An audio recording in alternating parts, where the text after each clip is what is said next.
Au retour du Fils, nous imaginons le Père réagissant tout autrement par la colère, par exemple. Tu n'as pas eu que ce que tu as voulu.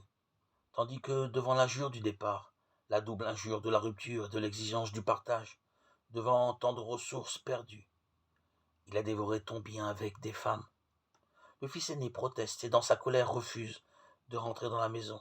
Réaction normale, la colère devant le gaspillage. Une autre attitude aurait été la justice. Tu paieras ce que tu dois. Travaille, rembourse en travaillant. Et c'est d'ailleurs ce que le fils lui-même imagine. Il y a une autre attitude que d'instinct nous attribuons au père de la parabole. Et ce faisant, nous la vidons de son sens. Nous assimilons volontiers cette troisième attitude à celle de Dieu dans la confession. C'est ni la colère, ni la justice, mais le pardon que Dieu nous donne. Nous croyons avoir atteint ainsi tout dit de Dieu, mais c'est alors que nous trahissons peut-être le plus cette page qui est bien le cœur de l'Évangile. En effet, celui qui pardonne n'est pas forcément touché par son geste. Il oublie, il tourne la page.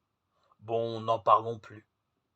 Il se débarrasse du souci, et en même temps, il se débarrasse de l'autre. Le Père n'agit pas ainsi.